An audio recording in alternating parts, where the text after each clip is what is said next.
Hello, this is Jackie B. Peterson, and welcome to Solo Pro Radio today. We are delighted to have you tuned in and listening to us.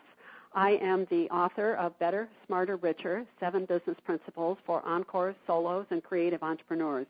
It is my goal and my passion to help solos, whether you are a creative artist or an encore, starting your own business, monetizing your expertise, to find the financial security that you are seeking.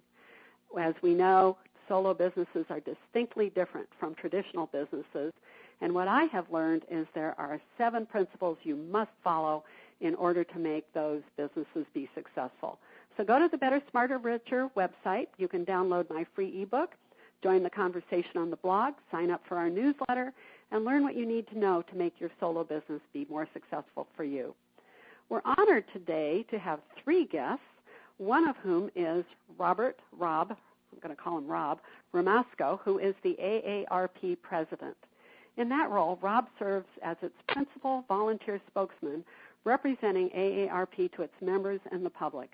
Rob has a long and distinguished industry career that has included senior leadership positions in industry and international trade.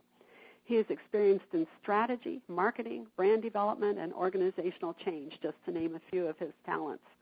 Today he's going to share with us how AARP and its large, influential international organization is working to support ways for its members to strengthen their financial security as they retire or head for retirement. Hello, Rob. Hi, it's great to be here today. Oh, I'm thrilled to have you. Also with us today is Joyce DeMonnin, who is the Outreach Director at AARP Oregon. She's helping people 50-plus with issues of economic security, which encompasses being an Encore entrepreneur, educating the public about retirement security, fighting to strengthen Social Security, and working with local advocates to improve the retirement landscape in Oregon. Joyce had a career in public relations, followed by working for a daily newspaper. Then she became a small business owner. Currently, she is pursuing her 2nd master's degree. She is known locally as a tireless advocate for retirees and the AARP. Hello, Joyce. Hi, Jackie. Thank you so much for having us. Oh, I'm delighted. Our 3rd guest today is Laura Schlafly, and Laura is the founder of Career Choices with Laura, a business where she inspires and guides midlife professionals to career opportunity in second acts or encore careers after they reach the age of 50-plus.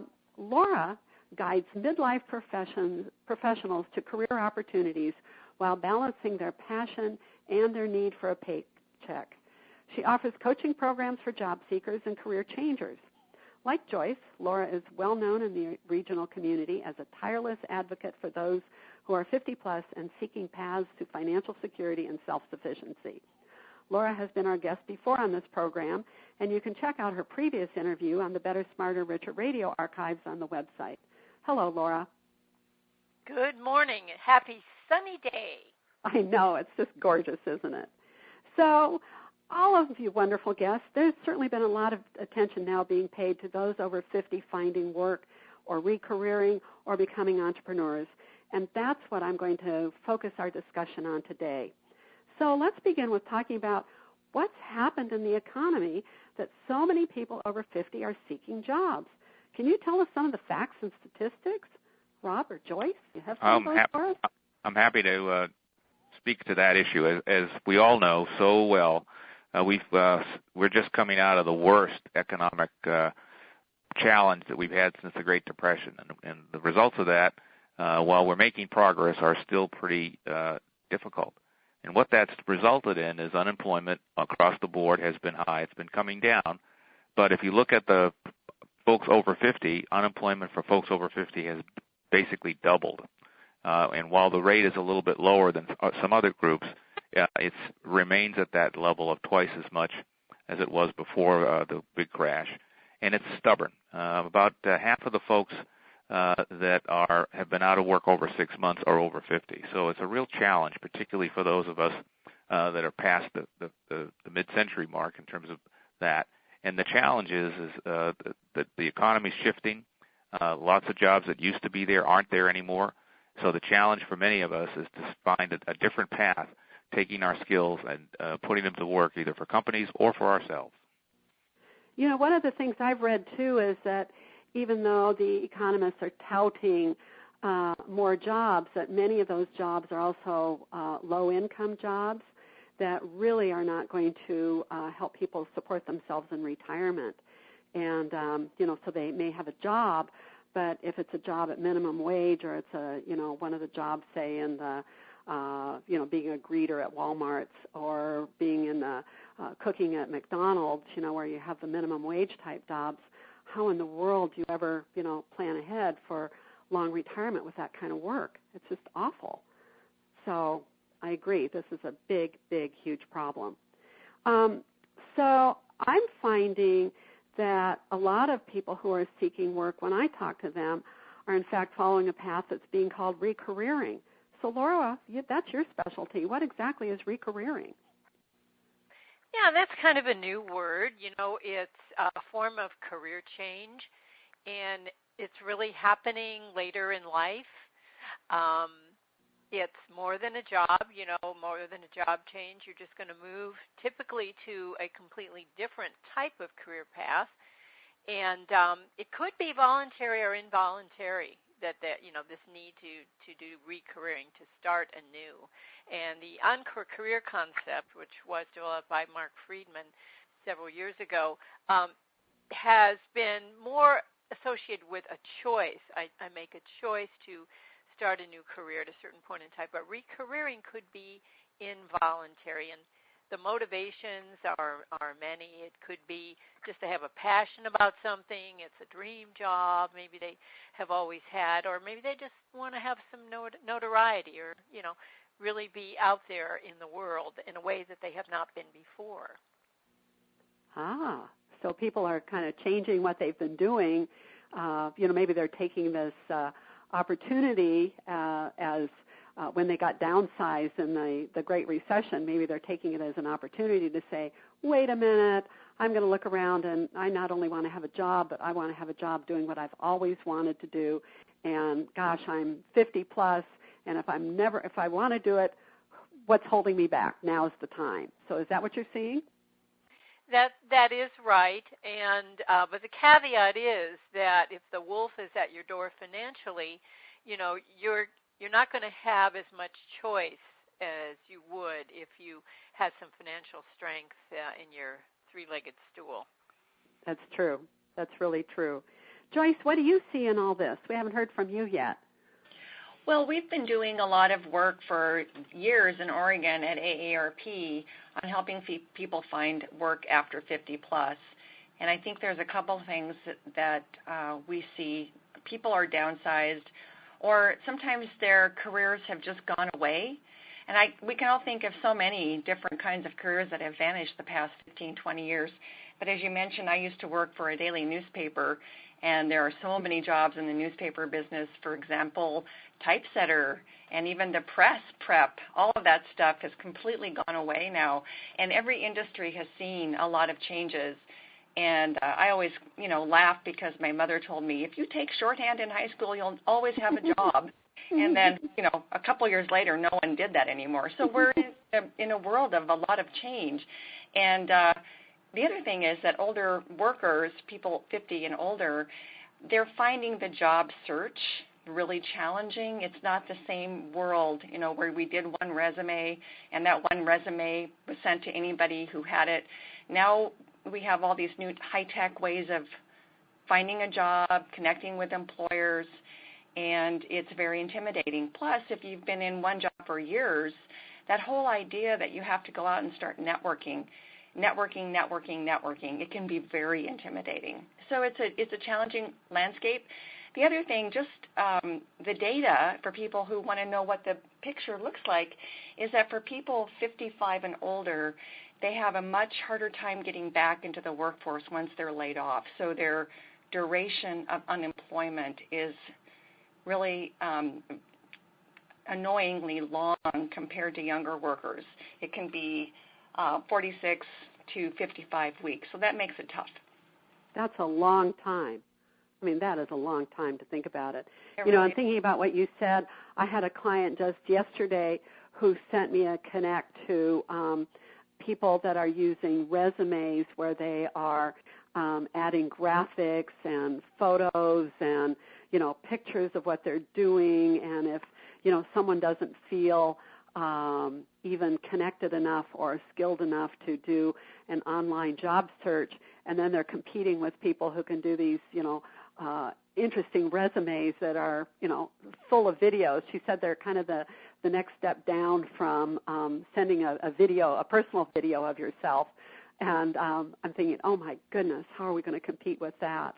And, and your piece on networking and, hard to get into the workforce comes up for me too, thinking of people that I've talked to where they're still stunned that they are not working, and they're depressed, and their shoulders are slumped, and, and they are not facing the world with enthusiasm and vigor. And we got to coach them about that as well. How to go after being excited about the work that is out there. So there's big work to do in this area. Wow. So what I see is that AARP is taking a very strong position in helping those over 50 find work or find their way into entrepreneurship.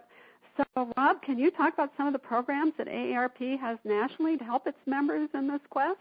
Absolutely, and I think it's important to keep in mind there are two sides of this equation. There's the demand side and the supply side.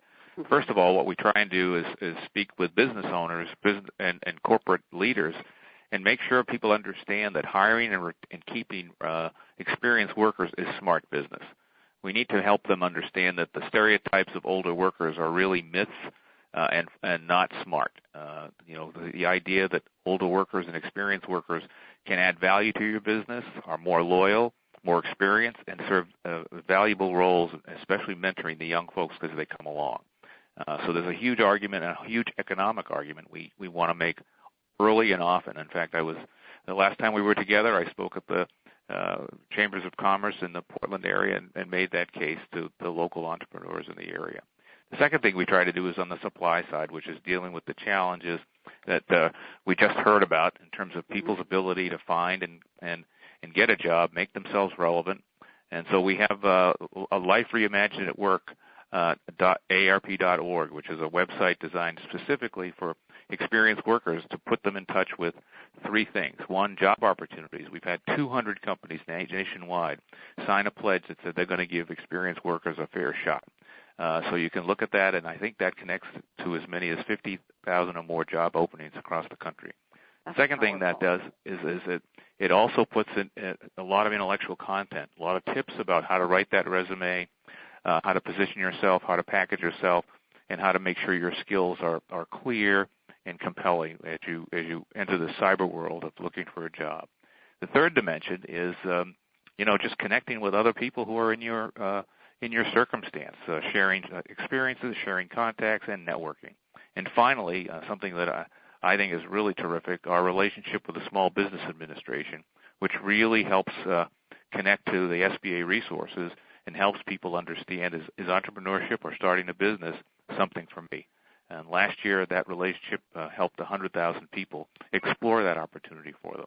So that's our national position, and obviously we still work very hard to make sure that age discrimination is called out and that the laws that are against it are adhered to and enforced.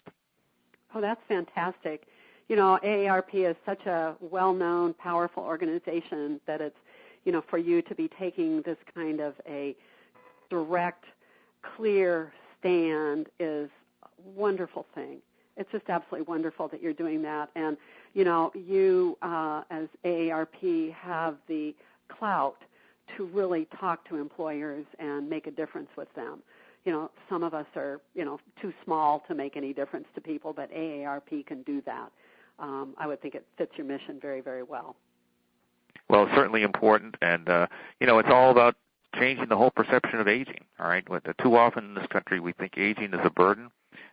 We tend to think of it as an opportunity. There are 110 million of us over the age of 50.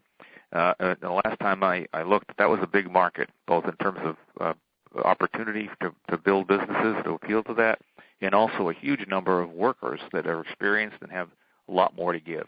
The number of folks that are working past 65 has doubled in the last decade, and that shows no signs of abating. So we have an enormous resource that we should tap into and continue to add value and revitalize the country. What I keep saying, Rob, and I hope you see this is true as well, is that it wasn't any surprise that this, particularly the baby boomer demographic, has been likened to a big bulge moving through the python, this huge age group coming together. And so we shouldn't be surprised at the number of people who are 50 plus, because we've known this age group was coming for a long time. But I think the surprise has been how healthy, creative, imaginative, excited, energetic, opportunistic this group is. That, if you look ahead to even a generation ahead of us and think of, our parents or our grandparents at these kind of ages, and we thought, oh, they were really old. And yet, they were. And yet we who are in this age group are looking and saying, I don't feel old. I keep saying to people, I don't feel old at all. In fact, if I get a cold, I think, maybe this is it. Maybe this is the one, and I'm going to get sick now because I have as much energy as I've ever had, which is a tremendous amount, plus a whole lot of wisdom to go with it. And I think there's an awful lot of people that feel that same way and are not ready to, sit down in their rocking chair and get old. They know they've aged, but they are not ready to get old. And are you seeing that a lot? Well, the most common, I have the privilege of traveling across the country and speaking to many, many people and a variety of things. And there are three common things they tell me. One is, I'm not done yet. Mm-hmm. I still care about my family and my children and my grandchildren, and I want to continue to contribute. And those things are common no matter where I go, whether it's Alabama, Maine, New York, Oregon. It doesn't matter. That's a very common view, very common desire, and more importantly, it reflects kind of a set of values that we could all pause and be thankful for and take advantage of.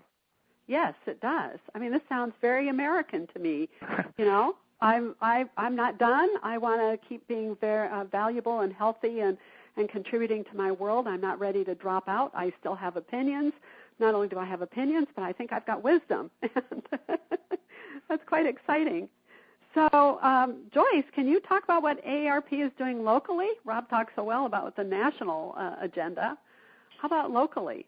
Well, locally, we are involved in Portland with the Age-Friendly Cities project, and we have an economic security group that has come together to really analyze and do some policy work around the advantages of older workers, and then also this idea of Encore Entrepreneurs that we've talked about a little bit, because people 50 plus are starting businesses at a higher rate than any other age group. So it's a really rich area to discuss.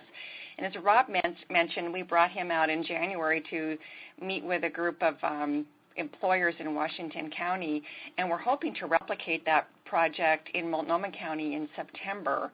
And we're looking at a whole variety of projects of how we can engage older adults in economic security, from working with employers, fostering small businesses, and looking at maybe some synergistic opportunities that AARP as a convener can help with. For example, we're all concerned about, we're all going to be living longer, and we don't want to, worry about too much about the costs associated with healthcare. And in Oregon, there's a lot of work going around entrepreneurially in technology and aging. We have the Oregon Center for Aging and Technology. We have the whole idea of Portland as a destination for people 50 plus.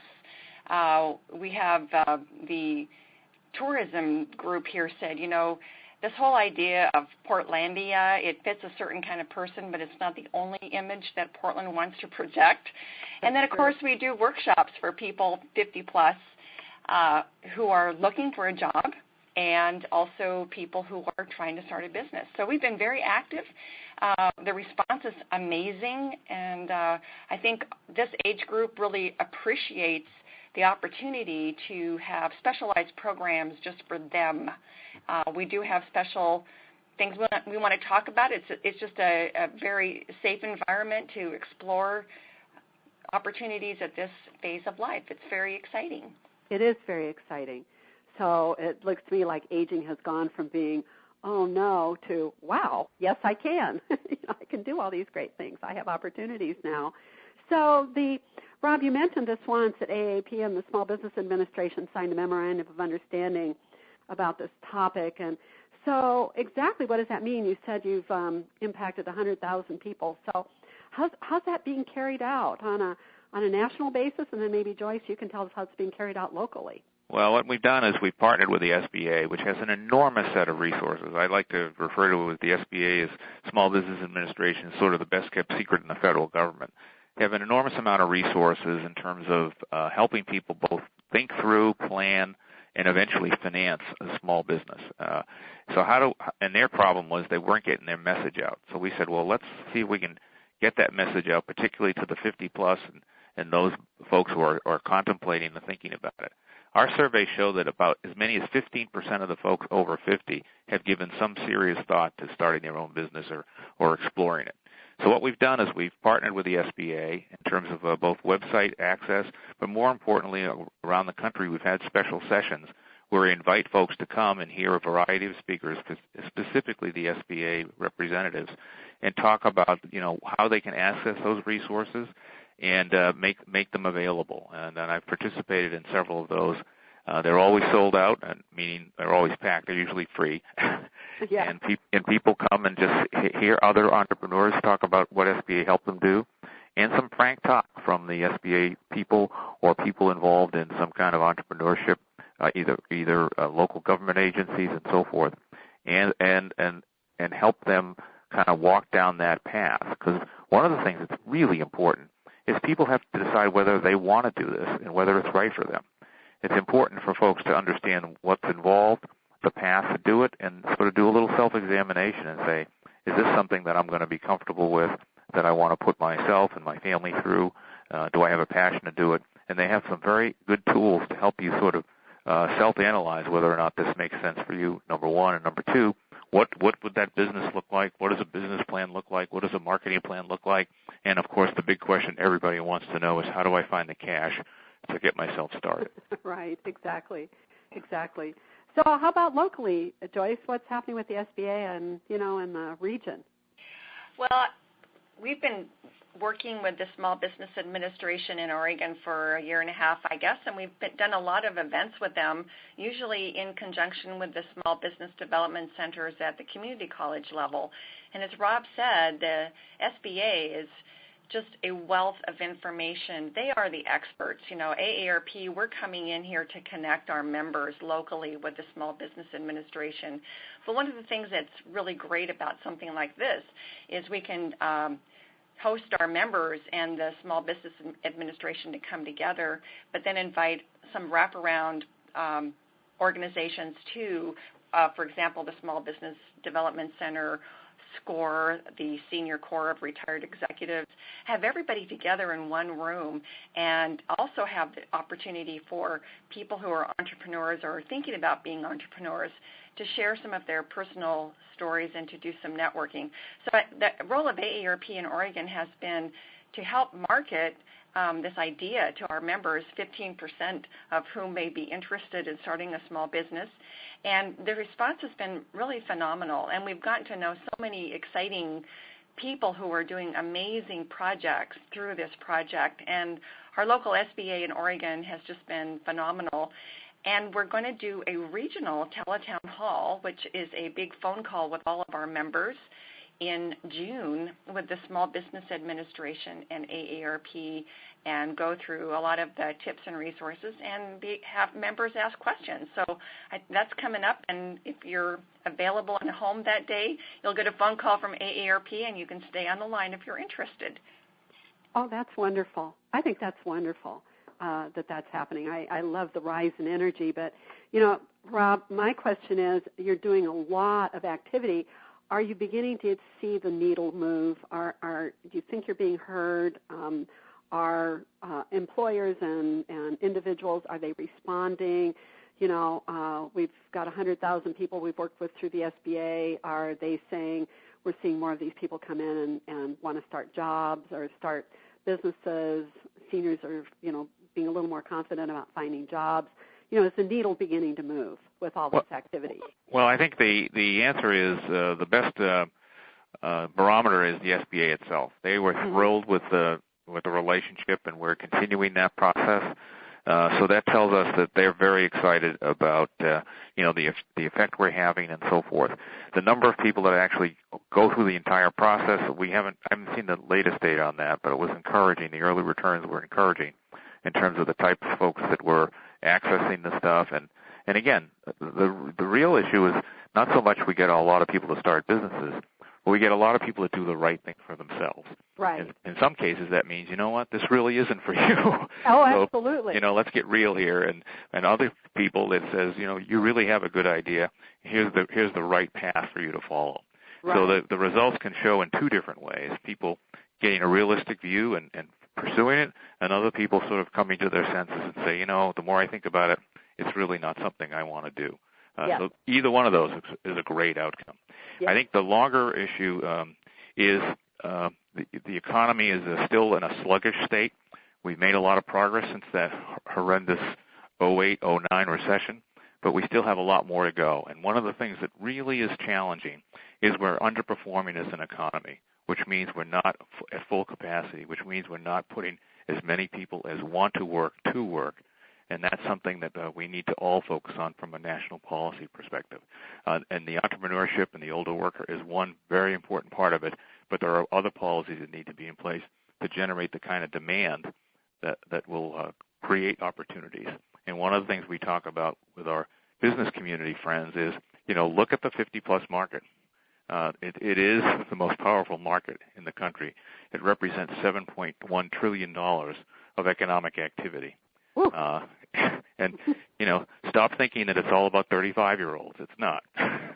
So think about that opportunity, and think about the fact that, we're changing in America, and we're going to have what I call a longevity bonus, which means a lot of us are going to live a lot longer, but we also need to have a longevity society. So what do we do with those extra 5, 10, 20 years of life, and how do we take full advantage of it? How do we capture the vitality? How do we capture the opportunity? And how do we make economic well-being and democratize opportunity? These are the issues that we're pushing for across the board. So let me ask as a follow-up question, Rob. The AARP just has a history of sparking legislation in areas that are going to help the financial viability of its members. So are there some initiatives that AARP is now working on in that area? Well, first of all, we're very concerned about financial security broadly. And again, it's not just about our individual members or the people over 50. It's about them and their families, which is why we think the 4 pillars of financial security, particularly as we age, Social Security, Medicare, Medicaid, and the Affordable Care Act, represent a strong platform that allow people to age with dignity and purpose all along the spectrum. So making sure those 4 programs are well implemented, strong, and everybody has the opportunity to benefit from it, because it not only helps them, but it helps their families. Very, very important. Now, the second thing is to look at the issue of economic fairness, whether it's rational utility rates, protecting people against consumer fraud. There's a whole set of things we're trying to make sure happen to both hold down medical costs long-term for everybody, to making sure people don't take advantage of our parents or our grandparents or us in an unscrupulous way. So that we're fighting the battle on a number of fronts. In the marketplace, we challenge companies to come up with good products and services for 50-plus. In the workplace, we talk to companies about the value of the experienced worker. We're also trying to help people navigate this very challenging employment market. In the public square, as I said, we're staunch defenders and focal points on those 4 significant programs. And at the kitchen table, how do we help you stretch your dollar? How do we protect you from unfair utility rate increases? How do we make sure consumer fraud doesn't steal the hard-earned money you had? And how do you get the best out of life? And that we're working on a variety of different ways, and every state is different. And Joyce can tell you what we're doing in Oregon as a matter of information. I love that. How do you get the best out of life? So, Joyce, the ball just passed to you. What's happening legislatively in Oregon that we ought to be looking at? Well, this is not a major legislation year for Oregon, but one of the things that we are looking at regulatory this year is this idea.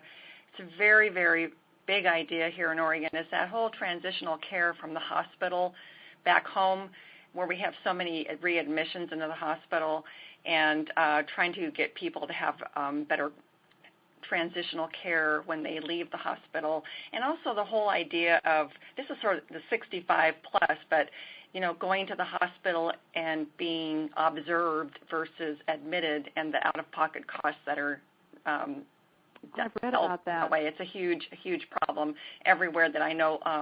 AARP is working on, our senators are working on. But we're also doing a lot of work in community this year on livable communities, making the communities livable for all ages. And what's really good for an older person is really good for a little person, a mom with a stroller or an older person with a walker.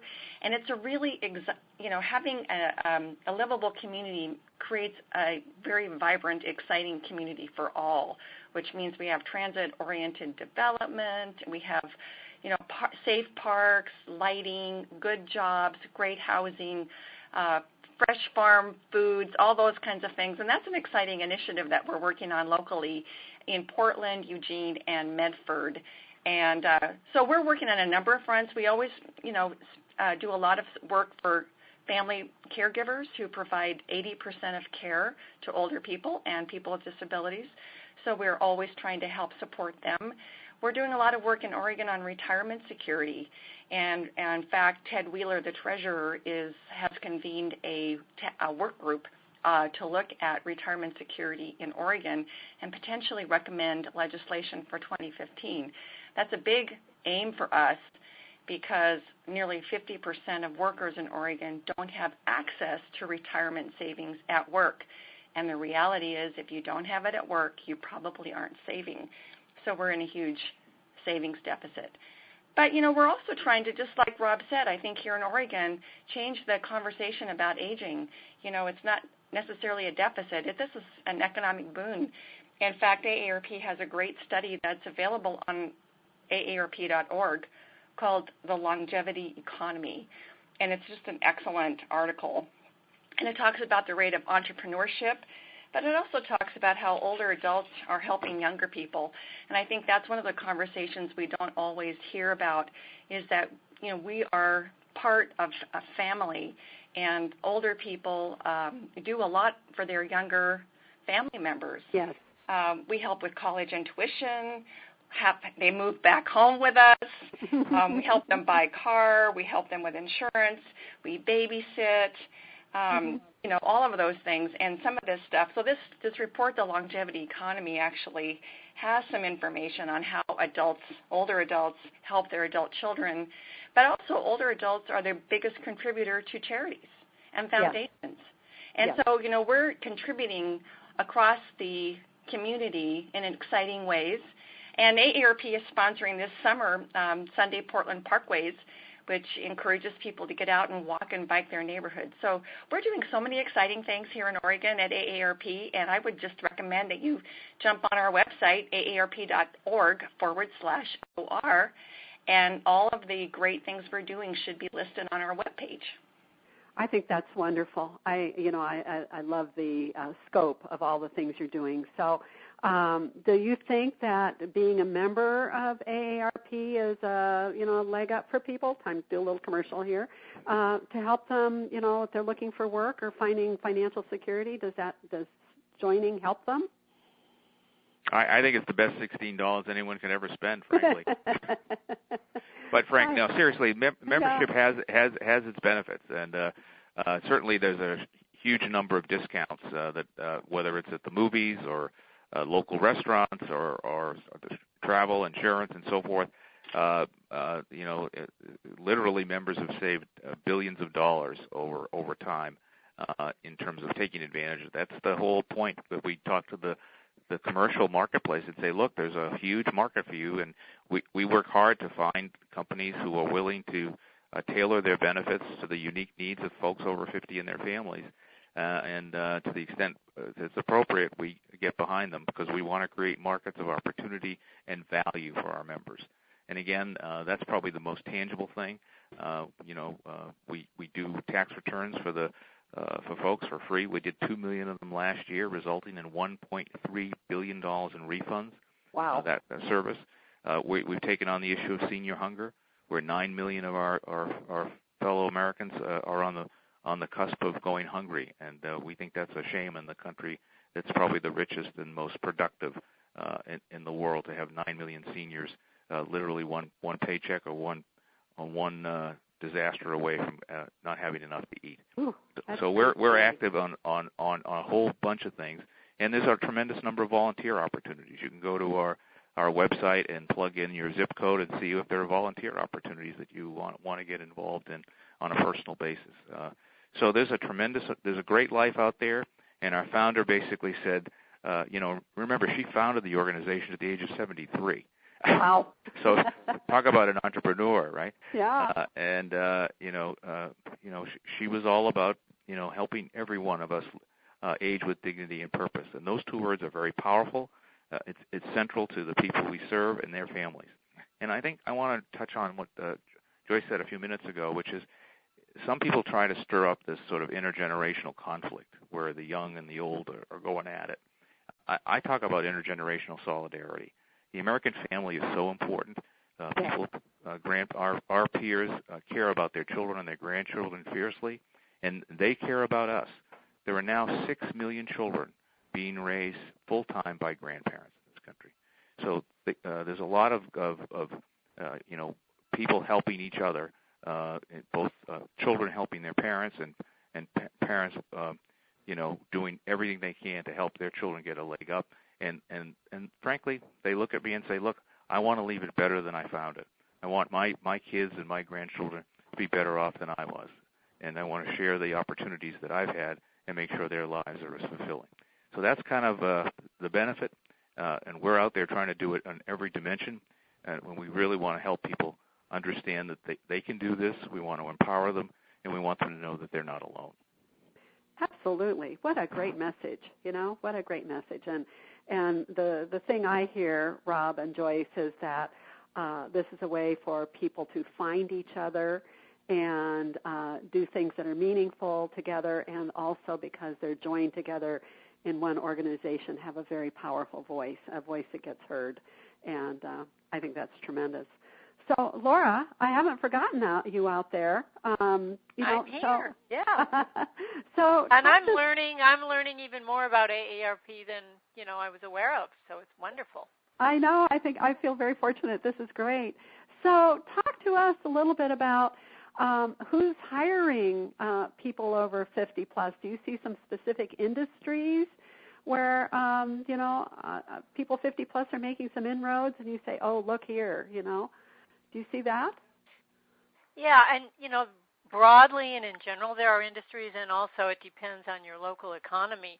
But what has been true since I started really focusing on people looking for an Encore career or a recareer and searching for jobs at over 50 is the area of healthcare. Absolutely, it's very obvious. When Rob and Joyce talk about what is happening, with our age group growing and expanding in many areas, definitely in healthcare. I mean, you'll find like the personal care aides. I even think about caring for my mother, in her last years. She was surrounded by personal care aides. The RN designation is popular. Men are getting into that industry, by the way, in RNs. Medical assistants, medical secretaries, that whole medical field that surrounds people as they begin to be needy in those areas. I would say also financial services, banks and insurance companies, annuity types of investors. People trust the older individual, the person with wisdom in those particular areas of finance. So those are always good careers for people who are over 50. We're not talking about how well paid the people are in these positions, but these are popular areas. Retail sales, especially CSRs, customer service reps, on the phone. Again, because we have so much wisdom. We're such a community of people, an age group of people who have been responsible, who have always really wanted to prove their responsibility and their capability. So jobs like that allow you to express that. There's also education. Many people are getting degrees that are fast-tracked, I would say, in terms of getting them an education degree to allow them to teach in the public schools, in the community colleges, those areas. They're becoming tutors. Special ed is an area of concentration in that field. School librarians, classroom assistants, all that area is a growth area for people who are 50 plus. And in 2011, I was giving a lot of presentations around this concept of Encore Careers and where are the fields. And one of those I haven't seen recently, and perhaps I don't know if it's really dropped off the radar, was government and nonprofit organizations as employees, not as volunteers. Those were a couple of other ones, and at that time also they were mentioning the green fields, environmental. I would venture to say that's a lower on the priority level of types of jobs that are hiring more. So those would be the main ones I would give you. So it sounds like there's really quite a few opportunities out there.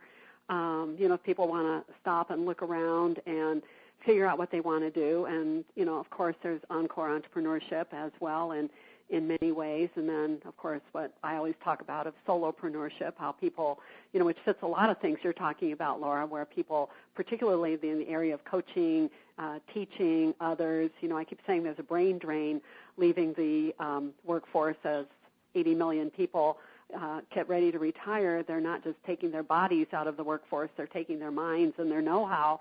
And what a perfect opportunity for them to turn around and teach the organizations where they've left and say, well, let me talk to you about how we create a sales relationship with this kind of client, or let me talk to you about how we take care of the machinery in our plant, or let me teach you about how we build this kind of relationships, or all the sorts of things that they know and it's in their brains, but the businesses they're leaving still need to have that knowledge. I keep saying huge opportunities there. And when I talk to people about their eyes light up. They say, yeah, I worry about leaving my company and, leaving them without some of the knowledge that I have. So those are things you're talking about. I happen to know that in Canada there are more initiatives to encourage people who are going to be retiring from the companies officially, more initiatives to keep them on as mentors of the younger generation. Yes. Keep them huge mentoring. Yeah. Yeah, and I know coaches who focus on that when working on that aspect with employers. And another concept which I've also been speaking about locally and blogging about nationally is that because we know that people over 55 are almost, twice as likely to found a successful business on their own as those between 20 and 34. That is one aspect of what I call and is being called a portfolio career. So your own business, whether you do it full-time or part-time, can be part of this portfolio of employment that can include your being a contractor. It can include you being a freelancer, temp worker. And an interesting statistic, it was brought up by Intuit, the company that has the Quicken and QuickBooks product. Right. Mm-hmm. They predicted by 2020 more than 40% of the American workforce, and that would be 60 million people, will be freelancers, contractors, and temp workers. It's just the trend. And I spoke with a large local job support group here where I was once mentoring, and they are seeing definitely in the last year the people got 140 people got jobs out of their particular group, which is now about 270 job seekers. And they're seeing a pickup in the blue-collar manufacturing jobs. There's, seeing obviously in part-time work as well, and that's going to be ongoing, for all categories of age groups. Oh, that's fantastic. I love hearing that.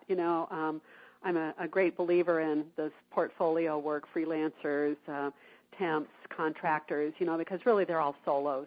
And I just think it's the coming way of being in business. So all of you guests, we've had a wonderful discussion. We only have a few minutes left.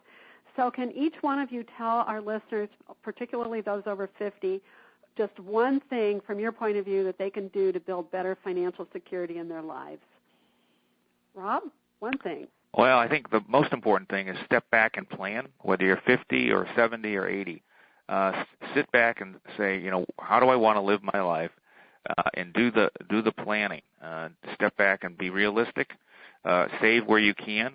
Work as long as you can and you want to, and follow your passion. The one thing that I found, particularly as we get older, we really do better when we do something we love. And working through that, working with people like yourself and others to try and sort of figure out what that passion is, chances are you'll do a whole lot better, be a whole lot happier, and so will your family. Amen. Good advice. How about you, Joyce? Well, my piece of advice is to go on to AARP.org and do the retirement calculator. It's really easy to use, and it can be very eye-opening for people who haven't done what Rob suggested, which is planning. A lot of people in their 50s and 60s have very unrealistic ideas about how much it's going to cost to retire. This is one way to really get a quick and very helpful look at your retirement assets.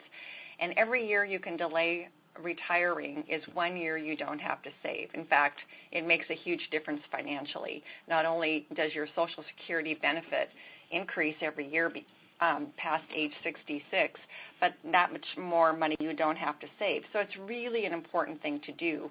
If the very first thing, figure out where you are, and then I would say, Rob, planning. Very important stuff. We don't do enough of it as a culture, I think. So do the framework, which is at AARP.org, the retirement calculator. Right. And once you've got the numbers, then sit down and begin to plan and figure out how you're going to be financially secure for that time. And Laura, one thing people can do. Well, I have to do a self-promotion, right? We all been doing one. So I would say, in addition to everything else that you've mentioned, because I'm a big advocate of AARP and all the programs and Life Reimagined work and all of that, is to find a coach. If you're looking for somebody to be a mentor to you, and that you prefer to work one-on-one. And Carrie Hannon, who is a contributor to the AARP website and other articles, just wrote an article about, best way to find a career coach, and she does recommend somebody who conducts one-on-one sessions with you, not just a group thing. And that is exactly what I do with people. I focus on them and taking them through different aspects of reassessing themselves. If they're going to go back to work, let's look at what that would be for you. What does that look like? So, and we even get into the financial pieces. So that's my 2 cents worth. Okay. And Laura, since we've got you, we'll work backwards through this question. I know listeners are going to be interested in contacting each of you in your program. So how can they contact you? They can go to my website, which is careerchoiceswithlaura.com. They'll find my contact information there. I would just say that's the simplest way for me to say that. You'll get my email address, my blog is there, and my contact page is there. All right. Joyce, how about you? Well, to connect with Oregon AARP, you can send an email to oraarp@aarp.org. And if you send an email with whatever your question or issue, or if you want to volunteer with us, if you send it to that email address, it will be sent to the right person, and that's oraarp.org. All right. So, and Rob, how about you? I think all of the contacts are important. but take advantage of all the resources that we offer. AARP.org. Go to the website. There's lots there for fun, for learning, and to help your family. So we're in this thing for dignity and purpose, and we really want people to understand they're not alone. We'll help them. Life Reimagined, the longevity bonus, and a fair deal and a fighting chance. Well, am so thrilled to have had this conversation with you. I had a whole bunch of other questions I thought we could get into, but the discussion's been so rich and wonderful that we're out of time, and I want to thank each of you again for being my guest today on our show, and I want to remind our listeners that this is Jackie B. Peterson. I'm the author of Better, Smarter, Richer, 7 Business Principles for Encores, Creatives, and other solopreneurs. Please go to my website. You can order the book. It's a workbook. It'll make you think really hard about what you're doing. Sign up for our newsletter. Join the conversation on the blog. And we're going to have another free symposium about the 7 principles of Better, Smarter, Richer at the Portland Community College Klein Center on June 18th. So check the calendar. Again, thank you all for being guests today. It's been a wonderful discussion, and we've got to close now. Goodbye. Thanks, Jackie. Bye.